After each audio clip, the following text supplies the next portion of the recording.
So I started trading back in 2017 at the age of 18, and now 7 years later, I wish I had a video like this that I could show my younger self so that I could put my younger self on the right track and make the correct decisions, so I would have fast forwarded the learning process. So if you guys have just started or you've been trading for a while but you're struggling to see consistent results, carry on watching this video and it should be very valuable to you.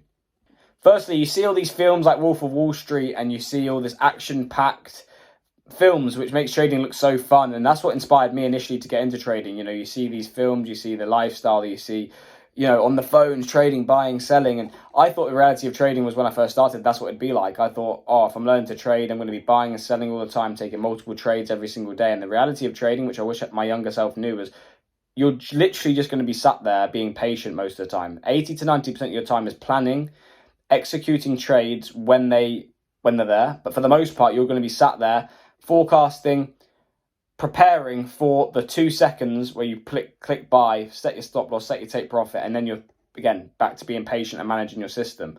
It's very rare that you're buying, selling. Obviously it varies on the system that you use, but you'll find most profitable and successful traders actually trade less, because the best trade sometimes is no trade. The best trade is to sit on your hands and wait for your edge to play out. And your edge isn't there every day. Sometimes you've got to wait for your entry model. You've got to wait for your entry criteria. And that takes time and being patient. And a lot of people have told me they've struggled with that. And I struggled with it. I thought, am I not being productive? Am I sat there and bored? I've got nothing to do.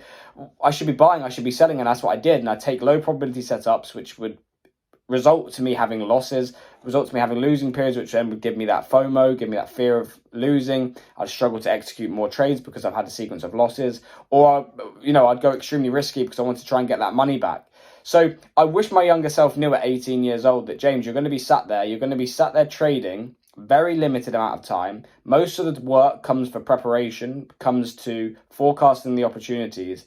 And in terms of activity, buying and selling, it takes 2 seconds to execute your trade, and then you're back to sitting there being patient, managing the setup, waiting for it to play out, either hit your take profit or stop loss. Number two, I would tell my younger self, James, losing isn't bad. Losing trades aren't bad. When I first bought my course, I bought a course back in 2017, 2018, and when I learned the knowledge, I learned technically everything, theoretically everything, but when I was trading live with the community and I took a loss, I thought, well, they've not taught me right. I've lost. They've not taught me right. In reality, no, it's probability. Good trades aren't always winners and bad trades aren't always losers. Good trades are trades that you execute that are part of your system and plan.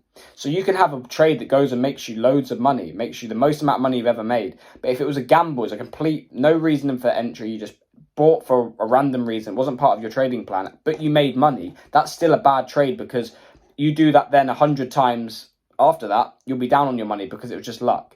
As opposed to if you took a loss, but it was exactly part of your trading plan, it had everything lined up, it was a perfect A+ setup, and that lost. You can't then not take that trade again because you took the loss. You have to keep executing that trade that you know works, that you know have the data to back up your system, you have the edge, you have the numbers in your favor. That if you took a loss, it's not necessarily bad because it was part of your plan, it was an A+ setup, and if you take that again 100 times, you're going to be up on your money. So this is a key fundamental thing you have to get around in your head. You have to understand that trading isn't always about winning and losing. Yes, we want to be up long term, but in order to be up long term, you've got to be able to take good quality trades, and you've got to focus on the process of executing high probability trades despite the outcome. The outcome doesn't matter, because if you're so focused on the outcome, you can't control the individual outcome. The individual probability of each trade you can't control.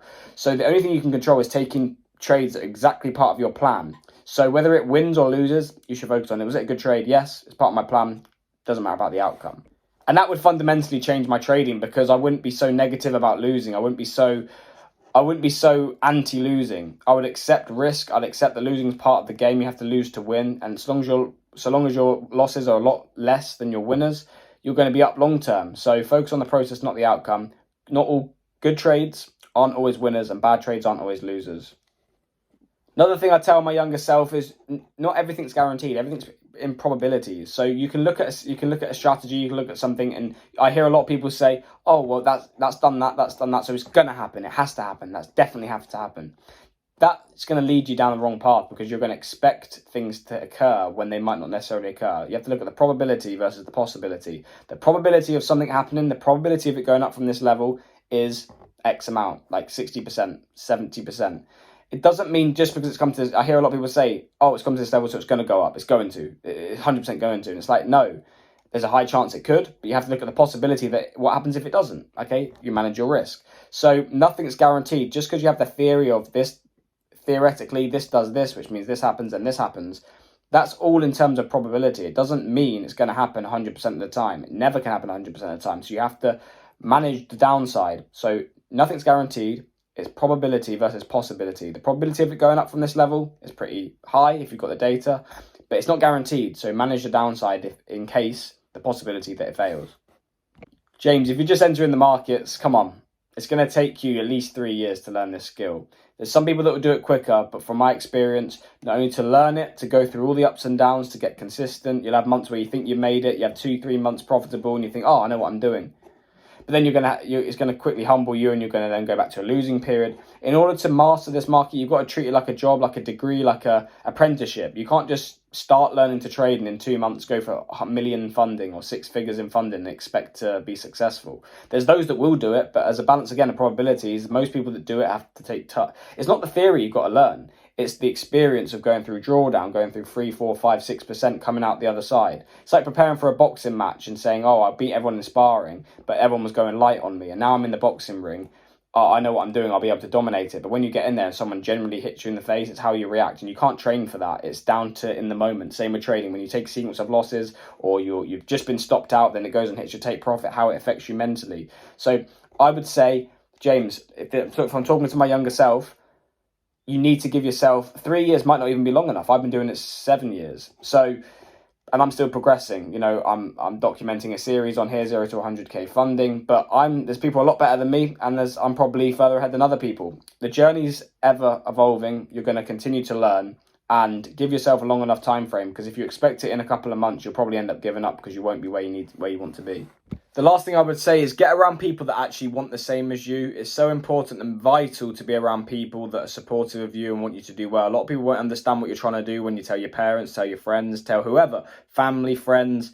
No one will understand what you're trying to do, what you're trying to achieve. They're not going to understand it. Not many people try this business or succeed in this business. So it's important that you're around like-minded people that actually do want you to succeed, are going to root for you.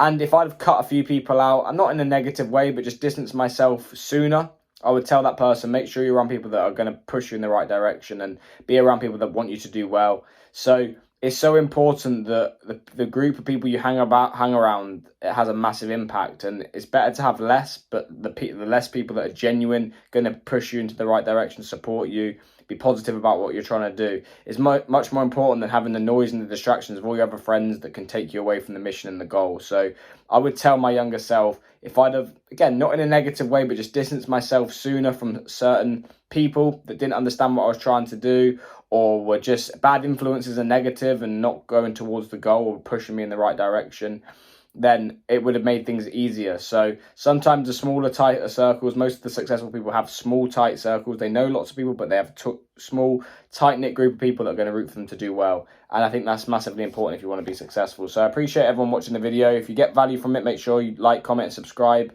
My Instagram will be linked down below if you want to get in contact with me, and I'll get back to you. And thanks for watching. I appreciate all the support. Thanks, guys.